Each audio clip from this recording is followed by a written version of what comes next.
नमस्कार दोस्तों, आप सभी का स्वागत है हमारे YouTube channel VCS basic physics में। और आज के इस वीडियो में हम कक्षा 12 का टॉपिक लेकर चल रहे हैं ऊर्जा बैंड सिद्धांत।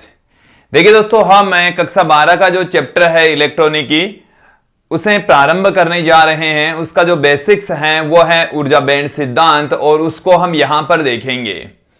देखिए, इस वीडियो में आप देखेंगे कि ऊर्जा बैंड सिद्धांत होता क्या है और ऊर्जा बैंड कितनी प्रकार के होते हैं, उनकी विशेषताएं क्या होती, उनमें डिफरेंस क्या होता है, वो आज के इस वीडियो में देखेंगे।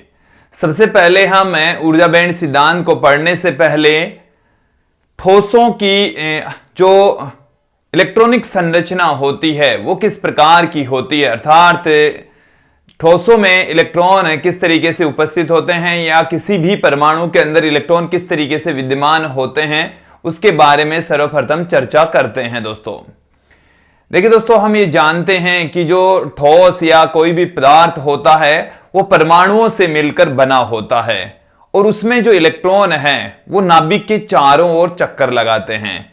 और जिन निश्चित कक्षाओं में इलेक्ट्रॉन चक्कर लगाते हैं उनको हम ऊर्जा स्तर या कोश कहते हैं। एकदम क्लियर कर लीजिए कि परमाणु में उपस्थित जो इलेक्ट्रॉन है वो निश्चित कक्षाओं में चक्कर लगाते हैं, निश्चित पथों पर चक्कर लगाते हैं, जिनको हम कोश कहते हैं, जिन्हें ऊर्जा स्तर कहा जाता है दोस्तों। और ये जो ऊर्जा स्तर होते हैं वो बाद में छोटे छोटे अन्य पार्ट्स में डिवाइड किए जाते हैं, जिनको उपकोश कहा जाता है, जिनको कक्षक कहा जाता है।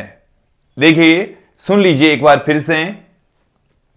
इलेक्ट्रॉन जिन कक्षाओं में चक्कर लगाते हैं उनको हम कहते हैं कोश, और उन कोशों को हमने डिवाइड कर दिया उपकोशों में, जिन्हें कक्षक भी कहते हैं। एक बार उसके बारे में मैं संपूर्ण जानकारी दे देता हूं।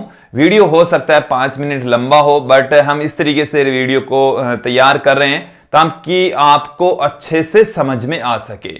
तो देखिए दोस्तों, सर्वप्रथम हम बात करेंगे ऊर्जा बैंड सिद्धांत को समझने से पहले कोश क्या चीज है। तो हम ये जानते हैं दोस्तों कि जो इलेक्ट्रॉन है वो नाभिक के चारों ओर चक्कर लगाते हैं। तो किसी पदार्थ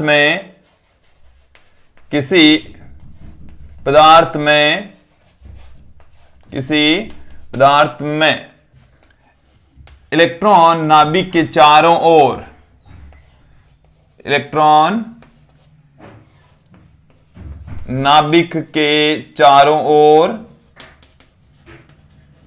नाभिक के चारों ओर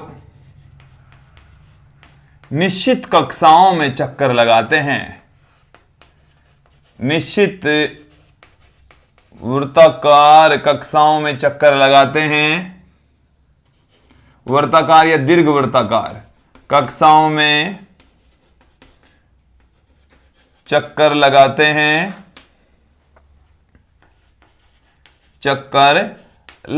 हैं, जिन्हें कोश या ऊर्जा स्तर कहा जाता है, जिन्हें हम कोश कह देते हैं या हम कह देते हैं ऊर्जा स्तर, जिन्हें कोश या ऊर्जा स्तर कहा जाता है। तो ऊर्जा बैंड सिद्धांत को समझने से पहले हमें इन कोशों के बारे में संपूर्ण जानकारी होनी चाहिए, इन ऊर्जा स्तर के बारे में संपूर्ण जानकारी होनी चाहिए। देखिए दोस्तों, किसी भी परमाणु के अंदर जो कोश होते हैं वो कौन कौन से कोश हैं, जैसे हम कोशों को हमने नाम दे रखा है के, एल, एम, एन, इसी तरीके से कोश उपस्थित होते हैं। दोस्तों, एक साइंटिस्ट थे पाउली ने ये कहा कि पाउली का जो अपवर्जन नियम है, पाउली के अपवर्जन नियम से, देखिए एकदम क्लियर कर देते हैं, पाउली के अपवर्जन नियम से, पाउली का अपवर्जन नियम से ये कहता है कि जो किसी कोश में जो इलेक्ट्रॉनों की संख्या होती है वो 2n² के पदों में होती है, 2n² के इक्वल होती है। पाउली के अपवर्जन के नियम से किसी कोश में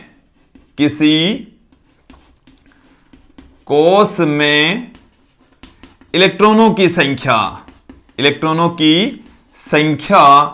2n² के बराबर होती है, 2n² के बराबर होती है, 2n² के इक्वल होती है, बराबर होती है दोस्तों। इसका मतलब समझना आप लोग। देखिए इसका मतलब क्या है कि जब k बराबर k हम लेते हैं तो वो है n बराबर 1। k जो कोस है इसके लिए n बराबर 1 होगा, l के लिए n बराबर 2 होगा, m के लिए n बराबर 3 होगा और n के लिए स्मॉल n का मान 4 होगा। तो इस कोस में उपस्थित इलेक्ट्रॉनों की संख्या, तो जो इलेक्ट्रॉनों की संख्या है वो कितनी होती है, 2n² वाला फॉर्मूला पुट कर दीजिए। तो इसमें n बराबर जब हम 1 पुट करेंगे तो इससे कोस में उपस्थित इलेक्ट्रॉनों की संख्या होती है 2। इस कोस में उपस्थित इलेक्ट्रॉनों की संख्या होगी, देखिए यहां पर 2 पुट करेंगे तो 2 का स्क्वायर 4, 4 को 2 से गुणा करेंगे 8, फिर यहां से 18 और यहां से 32 और इसी तरीके से जो कक्षाएं हैं उसमें इलेक्ट्रॉनों की संख्याएं आती चली जाएगी। ऊर्जा स्तर में कितने इलेक्ट्रॉन उपस्थित होते हैं उनकी संख्या आती चली जाएगी दोस्तों। तो यहां पर एकदम क्लियर हो गया है कि जो इलेक्ट्रॉन है वो नाभिक के चारों ओर निश्चित कक्षाओं में चक्कर लगाते हैं जिनको हम कोस या ऊर्जा स्तर कहते हैं दोस्तों। और उन कोषों का जो नाम है वो है K, L, M, N, इस तरीके से है। और अब हम दोस्तों बात करते हैं कि इन कोषों को आगे और भी विभाजित करते हैं जिन्हें हम उपकोष कहते हैं, जिन्हें उपकोष या कक्षक कहा जाता है। कोषों को हम किस में डिवाइड कर देते हैं, कोषों को उपकोष, कोषों को किस में डिवाइड करते हैं, उपकोष में या कक्षकों में विभाजित किया जाता है, विभाजित किया जाता है। अब देखिए दोस्तों ये जो कोष है इनको हम उपकोष में डिवाइड कर देते हैं। उपकोष का जो नाम है वो कौन कौन से उपकोष होते हैं, कौन कौन से कक्षक होते हैं, उनका मैं नाम यहां पर दे रहा हूं विद्यार्थियों। देखिए S, P, D और F ये हमारे पास में उपकोष होते हैं, S, P, D और F। और इसमें जो अधिकतम इलेक्ट्रॉन, मैक्सिमम जो इलेक्ट्रॉन है किसी भी उपकोष के अंदर कितने आ सकते हैं, इसमें आ सकते हैं 2। जो S कक्षक या उपकोष है इसके अंदर मैक्सिमम 2 इलेक्ट्रॉन आ सकते हैं। P जो कक्षक है इसके अंदर मैक्सिमम 6 इलेक्ट्रॉन आ सकते हैं, D में 8 और F में 14 इलेक्ट्रॉन आ सकते हैं दोस्तों। इनकी जो आकृति है वो भी निश्चित होती है। जो S कक्षक है वो गोलाकार होता है, S कक्षक कैसा होता है, गोलाकार। P कक्षक है वो है डंबलाकार, डंबलाकार इसकी आकृति होती है। और ये होता है द्विडंबलाकार, द्विडंबलाकार। और जो F कक्षक है इसकी आकृति जटिल आकृति होती है, इसका निर्धारण हम नहीं कर सकते। तो देखिए दोस्तों जो कोष है उन्हें हमने उपकोषों में डिवाइड किया है, उपकोषों में डिवाइड करते हैं जिन्हें कक्षक भी कहा जाता है। यहां तक एकदम क्लियर हो जाना चाहिए। अब हम किसी भी परमाणु के लिए यदि हम बात करें कि जो इलेक्ट्रॉन है वो नाभिक के पास में जितने उपस्थित होंगे तो नाभिक से उतने ही परबल बल के द्वारा बंधे हुए होंगे। और जो नाभिक से ज्यादा दूरी पर होते हैं, अधिक दूरी पर होते हैं, तो वो नाभिक से दुर्बल बल के द्वारा बंधे हुए होते हैं। तो जो इलेक्ट्रॉन है उनको भी हम बद्ध इलेक्ट्रॉन तथा मुक्त इलेक्ट्रॉन की श्रेणी में रख सकते हैं। तो देखिए बद्ध इलेक्ट्रॉन तो कौन से हैं, तो वे इलेक्ट्रॉन जो नाभिक से परबल बल द्वारा बंधे होते हैं, बद्ध इलेक्ट्रॉन कहलाते हैं। तो नाभिक से परबल बल द्वारा कौन से इलेक्ट्रॉन बंधे होते हैं, जो इलेक्ट्रॉन नाभिक से परबल बल द्वारा बंधे होते हैं उनको हम बद्ध इलेक्ट्रॉन कहते हैं। देखिए आंतरिक कक्षाओं में पाए जाने वाले, जो बाहरी कक्षा में पाए जाते हैं वो इलेक्ट्रॉन नाभिक से दुर्बल बल के द्वारा बंधे होते हैं, जबकि आंतरिक कक्षाओं में मौजूद जो इलेक्ट्रॉन हैं वो नाभिक के नजदीक होने के कारण से परबल बल द्वारा बंधे होते हैं। इसलिए उन्हें बद्ध इलेक्ट्रॉन कहा जाता है। उन्हें परमाणु से अलग करना मुश्किल कार्य होता है। तो बद्ध इलेक्ट्रॉन कौन से इलेक्ट्रॉन हैं कि वे इलेक्ट्रॉन जो नाभिक से परबल बल द्वारा बंधे हो। वे इलेक्ट्रॉन जो नाभिक से परबल बल द्वारा बंधे हो। परबल बल द्वारा बंधे हो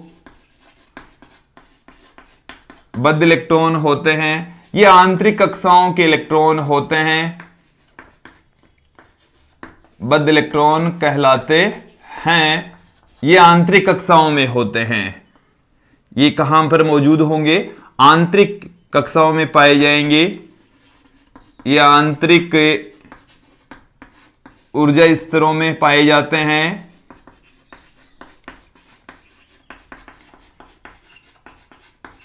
इसके साथ में इन्हें परमाणु से अलग करना कठिन कार्य होता है। इन्हें परमाणु से बाहर निकालना, इन्हें परमाणु से बाहर निकालना मुश्किल होता है, कठिन कार्य होता है। तो देखिए दोस्तों, जो आंतरिक कक्षाएं हैं उसमें जो इलेक्ट्रॉन उपस्थित होते हैं उनको हम बद्ध इलेक्ट्रॉन कहते हैं, बाउंड इलेक्ट्रॉन कहा जाता है। दूसरे टाइप की जो इलेक्ट्रॉन है वो हमारे पास में है मुक्त इलेक्ट्रॉन। दूसरे जो प्रकार हैं इलेक्ट्रॉनों के वो है मुक्त इलेक्ट्रॉन। इसको हम फ्री इलेक्ट्रॉन भी कहते हैं।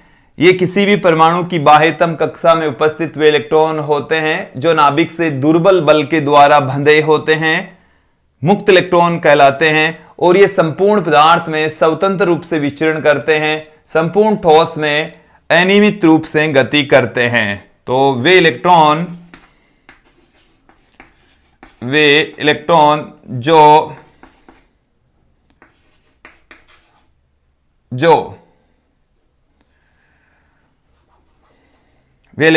जो परमाणु की बाह्यतम कक्षाओं में, परमाणु की बाहरी ऊर्जा स्तरों में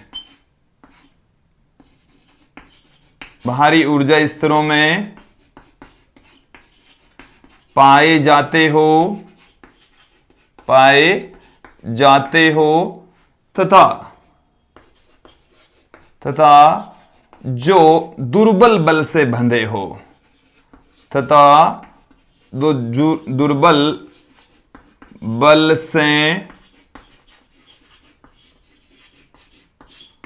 बंधे हो, मुक्त इलेक्ट्रॉन कहलाते हैं।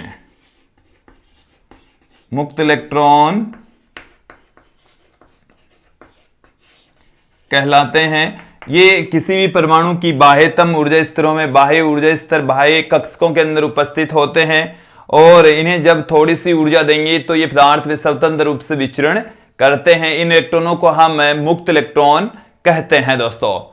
अब इसके पश्चात हम आपको बताते हैं कि किसी परमाणु के अंदर जो इलेक्ट्रॉनिक विन्यास है उसके अकॉर्डिंग इलेक्ट्रॉन कैसे मौजूद होते हैं।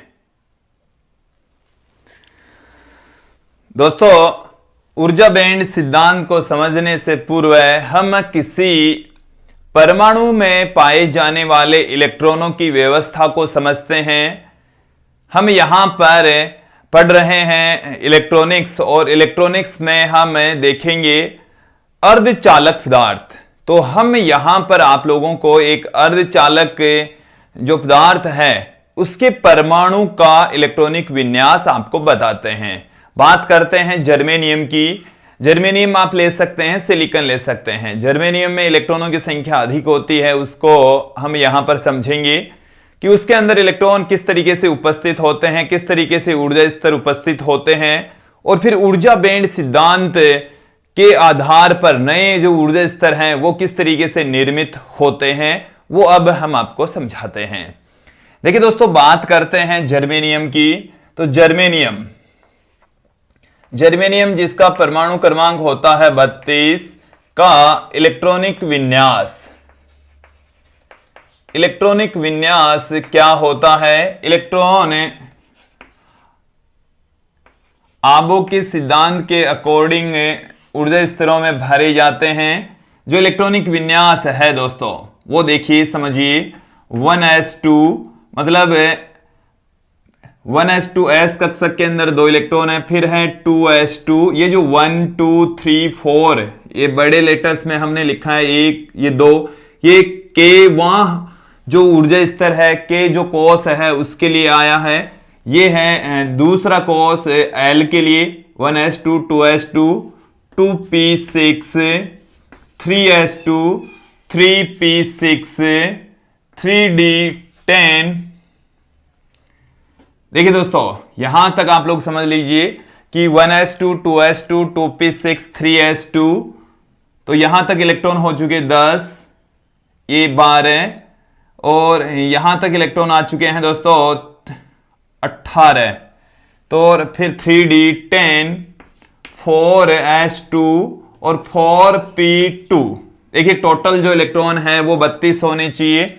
यहां पर ये जो ऊर्जा स्तर है वो इससे पहले भी दिखा सकते हैं, क्योंकि इसका जो ऊर्जा का मान है वो इससे कम होता है। ऊर्जा के क्रम के अकॉर्डिंग मैंने इस तरीके से दिखा दिया है, एक बार देख लीजिए। 4 10 12 18 28 30 और 32, ये जो 32 इलेक्ट्रॉन है वो इस तरीके से उपस्थित होते हैं दोस्तों। इसका मतलब है कि ये जो 1 आया है ये केवां कोस है, यहां से लेकर यहां तक ये जो 2 और 2 आए हैं वो एलवां कोस है। ये जो 3 आया है वो एमवां कोस है, और इसके पश्चात एनवां कोस प्रारंभ हो रहा है। अब इसे के जो कोस है इसमें उपकोष सिर्फ एस है, एल के अंदर एस और पी उपकोष है, एम के अंदर एस पी डी तीनों है, और जर्मेनियम के अंदर जो एनवा कोस है उसमें उपकोष एस और सिर्फ पी ही है दोस्तों। इलेक्ट्रॉन इस तरीके से भरे जाते हैं। अब हम किसी परमाणु के चारों ओर कक्षाएं बनाकर यदि उनको दिखाएं तो कैसे दिखा सकते हैं? देखिए दोस्तों, जैसे ये हमारे पास में किसी परमाणु का नाभिक है और इसके अंदर इस तरीके से कक्षाएं उपस्थित होती है। ये किसी परमाणु की एक कक्षा है जिसे हम ऊर्जा स्तर भी कह सकते हैं। ये कोई दूसरा ऊर्जा स्तर है, ये तीसरा ऊर्जा स्तर है, ये चौथा ऊर्जा स्तर है। इस तरीके से किसी भी परमाणु के अंदर ऊर्जा स्तर मतलब यहां पर K L M N, ये यहां पर Kवां ऊर्जा स्तर है, ये L, ये M और ये Nवां ऊर्जा स्तर है। ये यहां पर हमने दिखाया है नाभिक को, और इन ऊर्जा स्तरों के अंदर जो इलेक्ट्रॉन है पहले ऊर्जा स्तर में मतलब K में जो इलेक्ट्रॉन है वो 2 उपस्थित होते हैं। ये मैंने इस डॉट से 2 इलेक्ट्रॉन दिखा दिए K में। फिर L के अंदर है 2 + 6 8 इलेक्ट्रॉन हैं। तो ये देखिए 1 2 3 4 5 6 7 और ये 8 इलेक्ट्रॉन Lवें कोष में हैं। फिर यहां पर देखेंगे Mवें कोष में 2 6 8 और 10 18 इलेक्ट्रॉन होते हैं। तो इस तरीके से इलेक्ट्रॉन उपस्थित होंगे 1 2 5 6 7 8 9 10 11 12 13 14 15 16 17 और 18 ये इलेक्ट्रॉन इस तरीके से उपस्थित होते हैं, और दोबारा आप देख लेंगे इस तरीके से मौजूद होते हैं। जो एनवा कोष है उसके अंदर 2 + 2 4 इलेक्ट्रॉन उपस्थित होते हैं। इस तरीके से हम दिखा सकते हैं कि ये चारों इलेक्ट्रॉन इस तरीके से मौजूद होते हैं दोस्तों। ऐसे हम उनको दिखा सकते हैं, ऐसे उनको समझा जा सकता है। देखिए इसके पश्चात एक तरीका और भी है जो हम ऊर्जा स्तरों के आधार पर इनके इलेक्ट्रॉनों को दिखा सकते हैं, समझ सकते हैं। देखिए दोस्तों किस तरीके से हम दिखा सकते हैं। दूसरा जो तरीका है वो क्या है, देखिए यहां पर ये हमारे पास में है नाभिक। यहां पर हम नाभिक लेकर चल रहे हैं कि ये नाभिक है और जैसे जैसे हम ऊपर बढ़ेंगे इनके ऊर्जा स्तर आते चले जाएंगे। तो यहां पर ये है पहला ऊर्जा स्तर K, और यहां पर यह आ गया हमारे पास में दूसरा ऊर्जा स्तर, ये तीसरा ऊर्जा स्तर, और यह है चौथा ऊर्जा स्तर K, L, M और Nवां ऊर्जा स्तर। देखिए जो Kवां ऊर्जा स्तर है इसके अंदर इलेक्ट्रॉन 2 पाए जाते हैं, ये 1s2 है। ये तो N बराबर यहां पर होता है 1, और ये जो लाइन हमने दिखाई है ये 1s को बता रही है दोस्तों। इसमें 2 इलेक्ट्रॉन होते हैं, ये आप देख लीजिए यहां पर 2 इलेक्ट्रॉन है, तो इसमें दोनों इलेक्ट्रॉन इस तरीके से होते हैं। जैसे जैसे हमने इसको क्या किया है दोस्तों, इसको समझ लीजिए कि यहां से इसको तोड़ा और ऐसे सीधा कर लिया। सीधा करने के पश्चात इस तरीके से जैसे जैसे हम इससे दूर जा रहे हैं तो इलेक्ट्रॉन किस तरीके से मिलेंगे वो हम आपको दिखा रहे हैं। अब इसमें जो Lवां ऊर्जा स्तर है, Lवां जो कोष है, इसके अंदर 2 उपकोष होते हैं S और P। तो ये 2 भागों में डिवाइड होता है ऐसे। Lवां जो ऊर्जा स्तर है वो 2 भागों में, N बराबर इसके लिए 2 होगा, और इसमें जो निचला जो ऊर्जा स्तर होता है वो है 2s, और जो ऊपर वाला है वो है 2p। इस 2s के अंदर 2 इलेक्ट्रॉन है और 2p के अंदर 3 इलेक्ट्रॉन है। ये तीनों इलेक्ट्रॉन ऐसे उपस्थित होते हैं दोस्तों, ऐसे मौजूद होते हैं। फिर देखिए जो M है उसमें N बराबर ये 3 है, और ये 3 इसके अंदर ऊर्जा स्तर हैं, उपकोष हैं 3s, 3 जो ये वाला है वो है 3p, और जो अंत वाला है वो है 3d। तो यहां पर ये 3 उपकोष या कक्षक होते हैं। 3s के अंदर 2 इलेक्ट्रॉन होते हैं, ये 1 और ये हमने दिखाया 2। p के अंदर 6 इलेक्ट्रॉन होते हैं और इस तरीके से इलेक्ट्रॉन मौजूद होते हैं। डी के अंदर 10 इलेक्ट्रॉन होते हैं, ये 1 2 3 4 5, और इसी तरीके से इधर दूसरी तरफ भी हम दिखा देंगे 5 इलेक्ट्रॉन। अब यहां पर देखेंगे जो N बराबर 4 है, इसमें 2 होंगे 4s और 4p, ये हम इस तरीके से दिखा देंगे। 4s के अंदर ये 2 इलेक्ट्रॉन हैं और 4p के अंदर भी ये 2 इलेक्ट्रॉन होते हैं दोस्तों। तो हमने ये दूसरे तरीके से किसी ऊर्जा स्तरों को इस तरीके से दिखाया कि जैसे जैसे हम नाभिक से दूर चलेंगे ऐसे इलेक्ट्रॉन मिलेंगे हमें, और जो उपकोष या जो कक्षक होते हैं वो भी ऊपर नीचे इस तरीके से होते हैं। बट यहां पर जो ये वाला हिस्सा है उसको हम कोष कहेंगे, ये कोष है, बट इनमें भी जो उपकोष होते हैं वो भी थोड़े से डिवाइड होते हैं, उनमें थोड़ा सा डिफरेंस होता है दोस्तों। तो ये हमने दिखाया कि किसी भी परमाणु के अंदर इलेक्ट्रॉन अपनी कक्षाओं में, उपकोषों में, कक्षकों में किस तरीके से विद्यमान होते हैं। अब हम बात करेंगे कि जब एक परमाणु के पास में दूसरा परमाणु लाया जाता है, जब हम एक परमाणु के नजदीक दूसरा परमाणु लाते हैं तो क्या होता है, यही है ऊर्जा बैंड सिद्धांत। देखिए दोस्तों, जब हम जैसे ये हमारे पास में है कोई एक परमाणु, ये इसका नाभिक है, ये दूसरे परमाणु का नाभिक है, ये दोनों परमाणुओं के नाभिक हैं और इनके ऊर्जा स्तर इस तरीके से होते हैं, इस तरीके से अवस्थित होते हैं, ऐसे मौजूद होंगे, ऐसे उपस्थित होते हैं दोस्तों। अब जब इन परमाणुओं को एक दूसरे के नजदीक, जैसे इसमें 4 ऊर्जा स्तर हैं, 1 2 3 4, K L M और N, यहां पर 3 ऊर्जा स्तर तो हमने दिखाए, पर जब इन परमाणुओं को एक दूसरे के नजदीक लाते हैं तो जो बाह्य ऊर्जा स्तर है वो इन दोनों का बाह्य ऊर्जा स्तर अति व्यापन कर जाता है, आपस में मिल जाता है, अध्यारोपित हो जाता है। इसी अध्यारोपण से जब इन परमाणुओं के बीच की डिस्टेंस और कम की जाती है तो ये जो बाह्यतम ऊर्जा स्तर मैंने यहां पर आप लोगों को दिखाया है, ये 2 टुकड़ों में टूट जाता है। ये जो बाह्यतम ऊर्जा स्तर है ये 2 टुकड़ों में टूट जाएगा, एक इस ऊर्जा स्तर से ठीक नीचे, एक इस ऊर्जा स्तर से ठीक ऊपर। यहां पर देखेंगे यहां ये तो है मूल ऊर्जा स्तर, ये बाह्यतम ऊर्जा स्तर है। जब दो परमाणुओं को एक दूसरे के नजदीक लाते हैं तो ये एक ऐसा ऊर्जा स्तर का निर्माण कर लेता है। ये भी दो टुकड़ों में टूट गया, अब ये नहीं रहेगा, अब ये नहीं रहेगा। इसके भी कितने टुकड़े हो गए, दो टुकड़े हो गए। ऐसे एक मूल ऊर्जा स्तर से ऊपर रहता है ये वाला, और एक मूल ऊर्जा स्तर से नीचे रहता है नाभिक की ओर। तो दो ऊर्जा स्तरों में ये डिवाइड हो जाता है। और इन ऊर्जा स्तरों को देखिए क्या नाम दे सकते हैं हम। जो निचला, जो नाभिक के नजदीक जो ऊर्जा स्तर होता है वो होता है संयोजी ऊर्जा स्तर, और जो नाभिक के ऊपर या नाभिक से दूर की ओर होता है, मूल ऊर्जा स्तर से ऊपर होता है, उस ऊर्जा स्तर को हम चालन ऊर्जा स्तर कहते हैं। और दोनों ऊर्जा स्तरों के बीच का जो गैप होता है उसको हम वर्जित ऊर्जा अंतराल, वर्जित बैंड कहा जाता है। देखिए इसको थोड़ा सा बेटर तरीके से हम अब यहां पर आप लोगों को बताएंगे, समझाएंगे।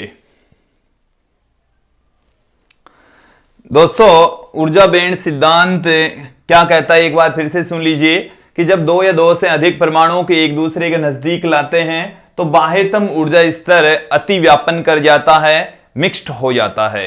जब उनके बीच की डिस्टेंस और कम करते हैं, अर्थात परमाणुओं के बीच की डिस्टेंस और कम की जाती है, तो बाह्यतम ऊर्जा स्तर दो टुकड़ों में टूट जाता है, दो भागों में विभाजित हो जाता है, एक मूल ऊर्जा स्तर से नीचे और एक मूल ऊर्जा स्तर से ऊपर। जो मूल ऊर्जा स्तर है बाह्यतम, जिसने मिक्स किया, जो अतिव्यापन करता है, उससे नीचे वाला जो ऊर्जा स्तर होता है उसको हम संयोजी ऊर्जा स्तर कहते हैं। और उससे ठीक ऊपर वाला जो ऊर्जा स्तर होता है उसको हम चालन ऊर्जा स्तर कहते हैं। और दोनों के बीच का जो अंतराल होता है उसको हम वर्जित ऊर्जा अंतराल कहते हैं।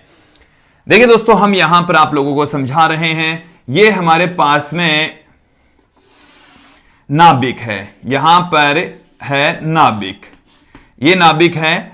और इस नाभिक से जैसे जैसे हम डिस्टेंस बढ़ाएंगे, n बराबर 1, n बराबर 2, n बराबर 3, ये आंतरिक ऊर्जा स्तर हैं। ये हमने जो दिखाए हैं वो है आंतरिक ऊर्जा स्तर, आंतरिक ऊर्जा स्तर। और यहां पर भी आप देख सकते हैं कि ये जो तीनों ऊर्जा स्तर हैं वो तीनों आंतरिक ऊर्जा स्तर ही हैं दोस्तों। ये बाह्यतम ऊर्जा स्तर है, ये आंतरिक ऊर्जा स्तर होता है। अब यहां पर आप देखिए कि जैसे ही हम चौथे ऊर्जा स्तर की ओर बात करते हैं तो चौथा ऊर्जा स्तर इस तरीके से मौजूद होता है। और चौथा ऊर्जा स्तर ये है n बराबर 4, और n बराबर 4 में जैसे हम जर्मेनियम की बात करें तो ये 4s है, ये है 4p। इनके अंदर दो दो इलेक्ट्रॉन उपस्थित होते हैं। और यहां पर हम ले रहे हैं इधर दूरी, ये अधिक दूरी पर है। परमाणुओं के बीच में जब अधिक दूरी होती है तो ये ऊर्जा स्तर अलग अलग होते हैं। और जब परमाणुओं के बीच की डिस्टेंस कम की जाती है तो ये ऊर्जा स्तर फैल जाते हैं, ऐसे फैल जाएंगे। ये भी इस तरीके से फैल जाता है, ऐसे फैल जाते हैं। अब इनमें देखो, ऊर्जा स्तर फैलने का मतलब है कि इलेक्ट्रॉन के पाए जाने का जो क्षेत्र है वो बढ़ गया है, और ये इस तरीके से फैलते हैं दोस्तों।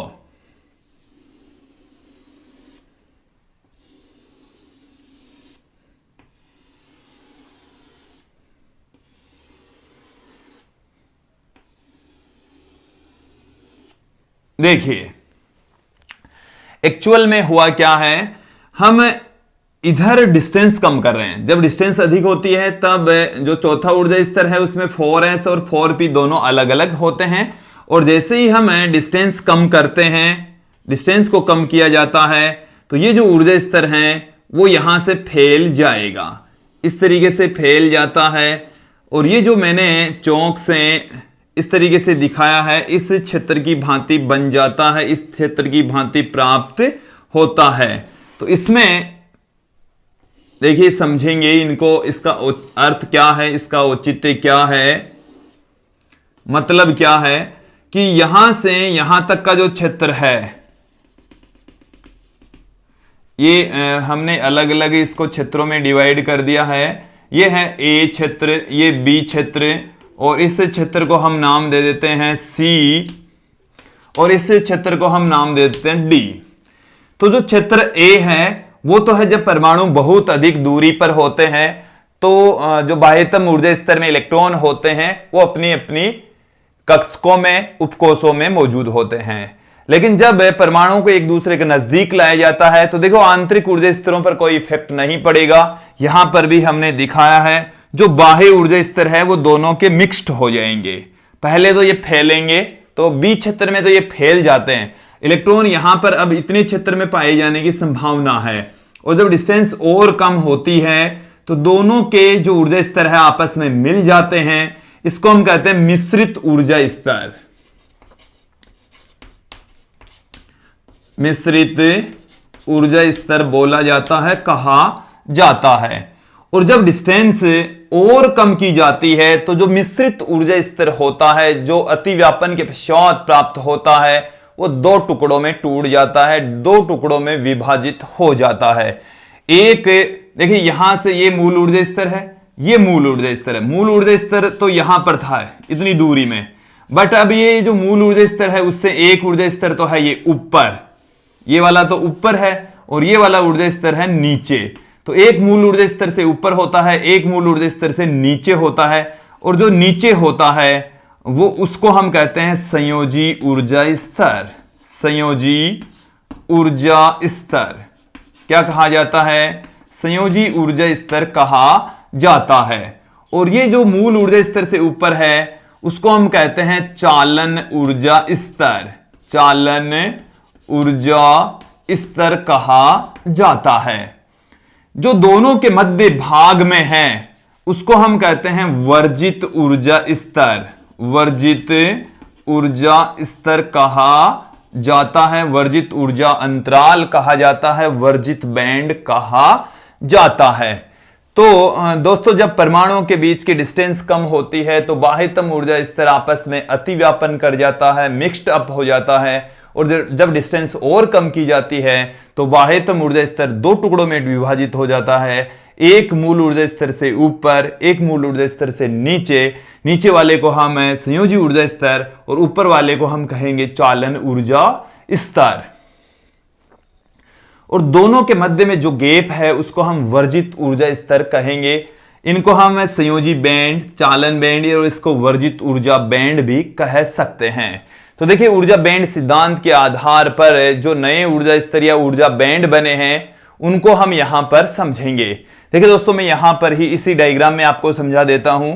यह है संयोजी ऊर्जा स्तर, संयोजी बैंड, जो कि या तो पूर्णतः भरा होता है या आंशिक रूप से खाली होता है। थोड़ा सा खाली हो सकता है या पूर्णतः भरा होता है। इसमें संयोजी इलेक्ट्रॉन होते हैं जो कि बंध बनाने का कार्य करते हैं, बंध में काम आते हैं। यह है चालन ऊर्जा स्तर, या तो पूर्णतः खाली होता है या आंशिक रूप से यह भरा हो सकता है। इसमें उपस्थित इलेक्ट्रॉन पदार्थ में स्वतंत्र रूप से विचरण करते हैं और ये विद्युत ऊर्जा पाने की स्थिति में होते हैं। इनमें उपस्थित इलेक्ट्रॉन के कारण से ही विद्युत धारा प्रवाहित होती है। और ये जो संयोजी ऊर्जा स्तर होते हैं वो संयोजी बंध बनाकर रखते हैं और विद्युत ऊर्जा ग्रहण करने की स्थिति में नहीं होते, प्रबल बल के द्वारा ये बंधे होते हैं। वर्जित ऊर्जा अंतराल में एक भी इलेक्ट्रॉन नहीं पाया जाता और इस ऊर्जा अंतराल का मान पदार्थ की प्रकृति पर डिपेंड करता है। अलग अलग ठोसों के लिए वर्जित ऊर्जा अंतराल, वर्जित बैंड भी अलग अलग होता है। अब हम आपको एक बार फिर से स्पष्ट कर देते हैं कि संयोजी बैंड, चालन बैंड और वर्जित ऊर्जा बैंड कैसे होंगे, उनकी क्या विशेषताएं होगी। ऊर्जा बैंड सिद्धांत के आधार पर ऊर्जा बैंड हम तीन भागों में डिवाइड करते हैं। ऊर्जा बैंड के प्रकार, ऊर्जा बैंड के प्रकार तीन प्रकार के होते हैं। कौन कौन से होते हैं वो देख लीजिए, समझ लीजिए। पहला जो प्रकार है वो है संयोजी बैंड। संयोजी बैंड, ये जो संयोजी बैंड है। दूसरा जो प्रकार है वो है चालन बैंड या चालन ऊर्जा स्तर। और तीसरा जो बैंड है वो है वर्जित बैंड, वर्जित ऊर्जा अंतराल। तो देखिए दोस्तों ये है मूल ऊर्जा स्तर। मूल ऊर्जा स्तर के नीचे, जो मूल ऊर्जा स्तर है के ठीक नीचे अवस्थित होता है, ये मूल ऊर्जा स्तर होता है ठीक नीचे। और यह है मूल ऊर्जा स्तर के ठीक ऊपर, मूल ऊर्जा स्तर के ठीक ऊपर मौजूद होता है। फिर हम बात करते हैं इनमें पाए जाने वाले, देखिए ये मूल ऊर्जा स्तर के स्थान पर, या हम कह सकते हैं संयोजी बैंड और चालन बैंड के मध्य, संयोजी व चालन बैंड के मध्य वर्जित बैंड पाया जाता है, बैंड के मध्य में। फिर देखिए संयोजी बैंड यह पूर्णतः भरा हुआ, पूर्णतः भरा हुआ, यह पूर्णतः भरा हुआ या आंशिक रूप से खाली होता है, आंशिक रूप से खाली होता है। आंशिक रूप से क्या होगा? खाली या पूर्णतः भरा होगा। ये क्या है? चालन बैंड। ये क्या है? या तो पूर्णतः भरा होता है, पूर्णतः खाली या आंशिक रूप से भरा, पूर्णतः खाली या आंशिक भरा होता है, आंशिक भरा होता है दोस्तों। इसमें एक भी इलेक्ट्रॉन नहीं पाए जाते, वर्जित बैंड में एक भी इलेक्ट्रॉन नहीं होता, एक भी इलेक्ट्रॉन उपस्थित नहीं होता, इलेक्ट्रॉन उपस्थित नहीं होता है दोस्तों। इसमें उपस्थित इलेक्ट्रॉन विद्युत ऊर्जा ग्रहण नहीं करते हैं, इसमें इलेक्ट्रॉन ऊर्जा ग्रहण करने की स्थिति में नहीं होते, करने की स्थिति में नहीं होते हैं, नहीं होते हैं, और ये विद्युत ऊर्जा ग्रहण करने की स्थिति में होते हैं। इस बैंड में उपस्थित इलेक्ट्रॉन, इसमें ऐसे लिखेंगे, इसमें इलेक्ट्रॉन, इसमें इलेक्ट्रॉन ऊर्जा ग्रहण करने की स्थिति में होते हैं, ऊर्जा ग्रहण करने की स्थिति में होते हैं, ऊर्जा ग्रहण करने की स्थिति में होते हैं दोस्तों। यहां पर जो संयोजी बैंड में उपस्थित इलेक्ट्रॉन होते हैं वो सहसंयोजक बंध के द्वारा बंधे होते हैं, सहसंयोजक बंध में काम में आते हैं, परबल बल के द्वारा बंधे होते हैं। जबकि चालन बैंड पूर्णतः खाली होता है या आंशिक रूप से भरा होता है। उन इलेक्ट्रॉनों को मुक्त इलेक्ट्रॉन, इन इलेक्ट्रॉनों को संयोजी इलेक्ट्रॉन कहा जाता है। ये मुक्त इलेक्ट्रॉन पदार्थ में स्वतंत्र रूप से विचरण करते हैं, धारा प्रवाह के लिए जिम्मेदार होते हैं दोस्तों। तो दोस्तों ये था ऊर्जा बैंड सिद्धांत के आधार पर संयोजी बैंड, चालन बैंड और वर्जित बैंड, और ये था हमारा ऊर्जा बैंड सिद्धांत। तो दोस्तों ये काफी लंबा चौड़ा वीडियो रहा, बट मुझे उम्मीद है आप लोग यदि इस वीडियो को अंत तक देख लेते हैं तो ऊर्जा बैंड सिद्धांत एकदम क्लियर हो जाता है, हो गया होगा। आज के इस वीडियो में इतना ही। धन्यवाद दोस्तों।